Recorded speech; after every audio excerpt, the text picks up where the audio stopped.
dollars. And at the beginning of the season, or more be 1 million Ghana cedis. Say, yeah. 1 million cedis in an muchre. Say, I have a trainer. I have a Ghana for Nitiayo. A Bank of Ghana rate now. It says, can $95,200.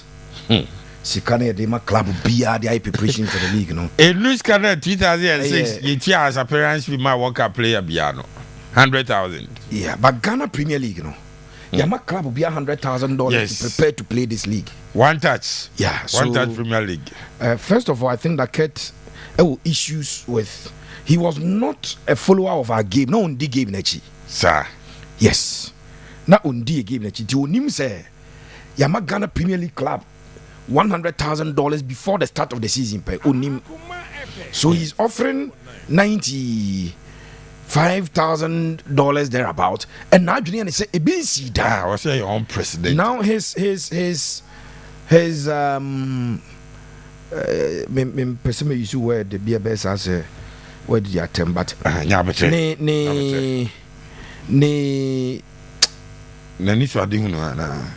or lucky what I call insight. Onim said the winner of the Ethiopian League. In fact, the 13th place team in Ethiopia, and $270,000. The 13th place team in the Ethiopian League, $270,000. The winner of the Ghana Premier League will not make $200,000. My president says that your league are the most talked about. You see, sometimes now. As a hallucination be chene kakra eti ya na mane kasa na buzapanyi or say the most talked about league in Africa. My way na okoje groceries any doctor bi ka say wa obeji go ke be mo abehwe wo se na ya twa material kaka ma mo de apam Friday we fine and obeka che say unprecedented guys abrof no yeah Emma Ralph ka che say communicators. I think that is another classical case of he needs somebody who can communicate better. Perhaps would need more now some no person can be paying. And yet, I say Ghana League near the most talked about in Africa. I'll just give you the example. Say Ethiopia, the only 13th, you know, your money is $270,000. Wow. If you go to Rwanda, the winner of the league in Rwanda, Tanzania, Obia Meki almost 1 million. How much is the Ghanaian Premier League winner going to make? And he comes out and see the most talked about league. Now, our who sebe woman, oya boa no biasa ka usu o kasa na usu no. And I'm eba bechire we. Or see, say ya teams ni sika. Tiafi mo be ko division akoto players, na division afo na nya sika. No moko division 2 no mako top players no nya sika na division 2. Mama njira grow. Kotoko first season. Otum for manana penkra $4.5 million, 45 billion. For recruitment alone. Tie for many mudin ko menka asante kotoko a salary so me say. Yes. For recruitment. His Royal Majesty. Say to nyamekasi eyi sika 4.5 million Ghana cedis at the IMC. At the Koto players.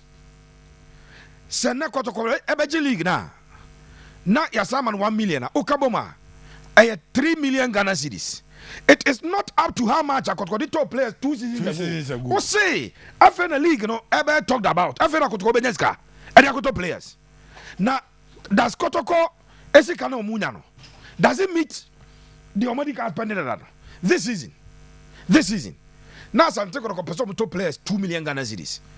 I can tell you on authority say Omato almost 2.5 million Ghana cedis, which is 25 billion. What says Akotoko league no 20 billion? Afen wama Kotoko sika. The man doesn't respect them. Medisikana ba the amount dollar amount.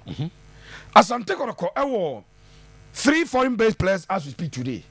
Samba Dongani O'Neil, goalkeeper Kamara, Morfin Donzo. On the average, let's say Sam Ranti, Machadana make us as your bros out. Let's say Obiaji $2,000. As a penny, $2,000 a month. Times 3 6,000 a month. 6,000 times 12 $72,000. Omoyami and Zape 3. This is why Okraku is making noise. Asante Kotoko Komrantia no miensa abeje $72,000 on the average. Ebro sa me se mateso.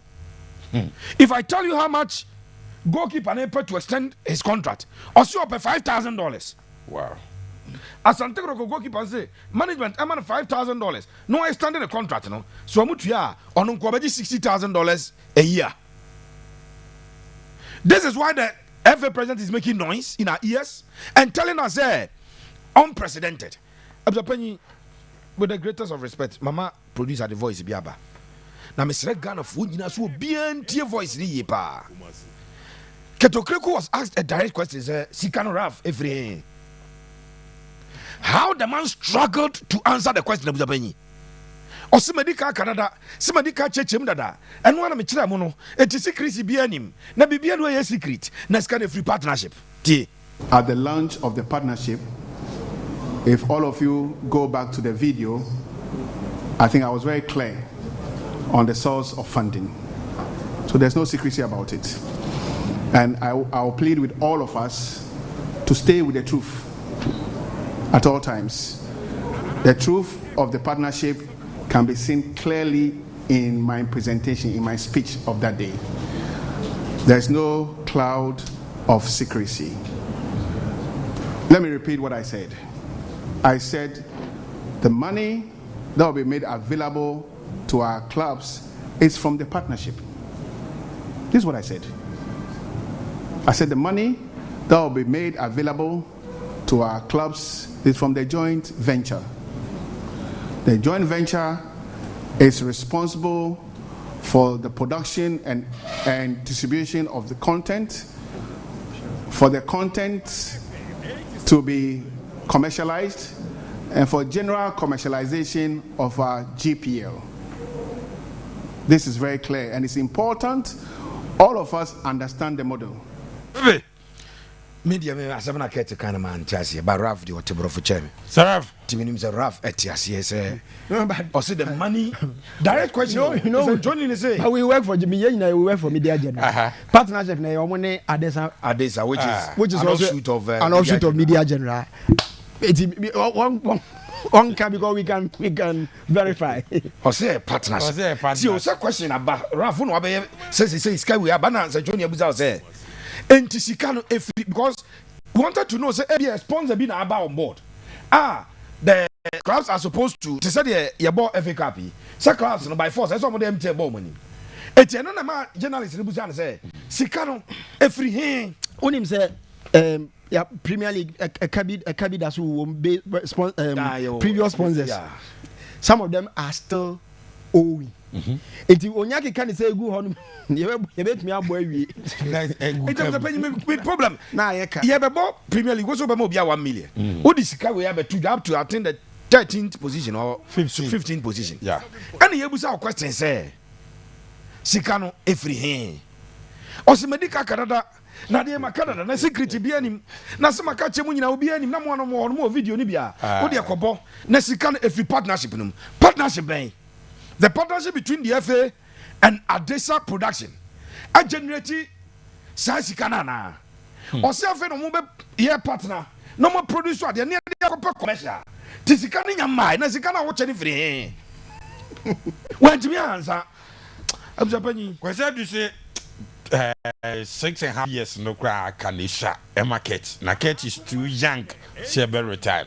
So who told Okraku at his young age to vie for me see the ideas no more canon Raf sir in fact Nanado anyini or exit president you know the 80 years that's on the normal but so china Raf can contest for presidency no win ya na obewie na bi onu 60 years na Ghana your retirement age no kra no what the president 2 times but enrui yes so swado do say be return woni say the president you want to be bibi wadwene for ma enti yes Raf no kra wo swado do say ye be return enti ne ye man nto aso na ho na force wo say woni say wo swado ko perfect president a tied to a certain term and abusapanya mo ka say woni be ya anything they expose themselves as football people no they don't have the capacity to nobody has the capacity to be the FA president.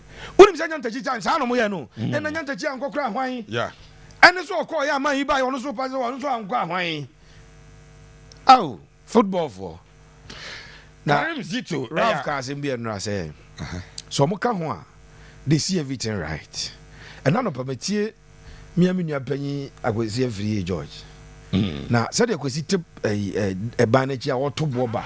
No, I said you no vice president. Said a George free who see football munyan son. And then I don't know what Chireno. And then your man George added to 2 Jana with a penny. Mijilis or more woman be so saying him side and say, name of my just say. Carball Mujan Chaya. And on back I said, said the near your born near ye. But Mr. Okraku ever caught 12 years and no problem. He can extend the third term. No best one. I'm best another Congress. If I could extend it. Okraku one day. And that could say why a penny. Let's all assume that Okraku is a very, very, very, very good president for the FA. One day when we have a very, very bad president, because of the fact that they are the call 12 years now, when we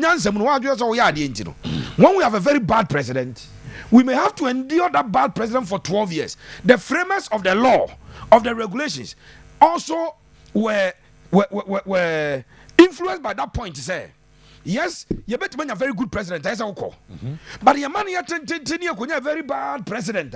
We may have to endure a bad president for 12 years.